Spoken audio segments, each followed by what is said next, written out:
Hello again, everyone. My name is Mr. E, and thank you once again for joining me on my journey to teaching math for conceptual understanding. Today, I'm going to do something a little bit different. I am going to review an article about authentic versus traditional assessments. And one of the many questions I hope to answer is knowing math the same as doing math?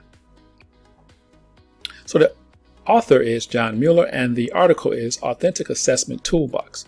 Great article, I believe, for review, for your own personal edification, or you might want to suggest it for professional development. And I can't go without giving credit to Dr. Jennifer Chang Wathall. I learned about this article and we reviewed it in a course I took with her. So if you get a chance to take a course with her, please jump on the opportunity. All right. And why am I here? Why am I doing this? Well, as a fellow math teacher, as a fellow educator, my goal is to share my experience to support your successful shift to teaching math for conceptual understanding.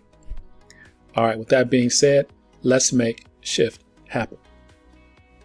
So is knowing math the same as doing math? So we have two different types of assessments, traditional and authentic. And assessments are designed to measure something. Well, the author says that both assessments, traditional and authentic, measure what a student knows. And we're talking about facts in that case. However, where they're different is that an authentic assessment is a direct measure of what a student can do and whether they can apply the math, whereas a traditional assessment indirectly measures what a student can do. So, according to the author, knowing math is not the same as doing math. Let's compare the two. All right, so this is a double bubble map, and what's in the middle is what they have in common. So let's see what these two have in common. Obviously, they're both assessments, and they both determine if acquisition of the curriculum has occurred. And they both support the school's mission in helping develop productive citizens. But what does productive mean? And how do you measure it? Well, on the authentic side, productive is measured by performing. Whereas on the traditional side, productive is measured by possessing a certain body of knowledge. On the authentic side, schools help students be proficient at doing what? Again, performing.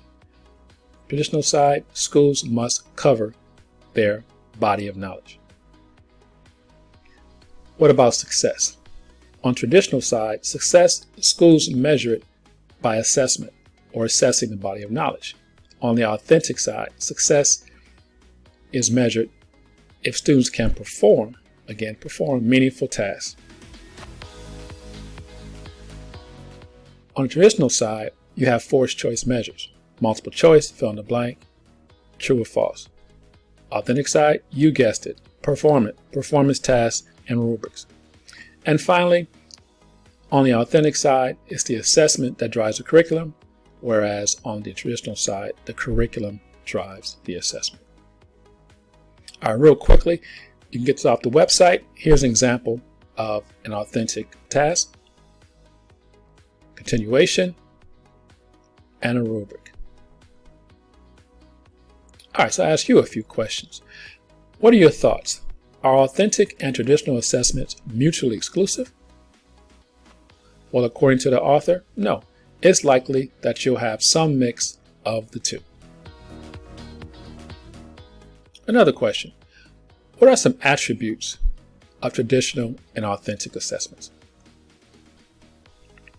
Along this continuum, the author says that traditional assessments tend to be on the left-hand side of the continuum, whereas authentic fall more towards the right.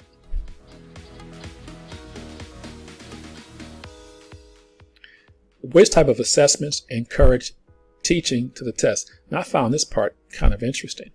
According to the author's traditional assessments, teachers have been discouraged from teaching to the test. He says teachers hide the test so that sample is not known beforehand and that teachers are admonished not to teach to the test. And I'm not quite sure where he taught, but where I taught for a long time, that's all we did. But that's just my experience. Anyway, authentic assessments, according to the author, teachers are encouraged to teach the test because students need practice in completing the performance-based task.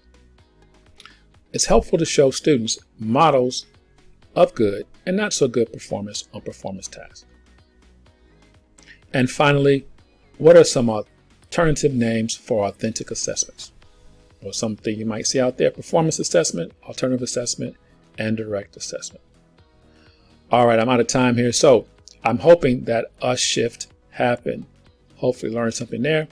You can, if you're in charge of a department, you might want to check that article out, discuss it during the PLC, or just go click on the link below and check it out yourself. Is knowing math the same as doing math?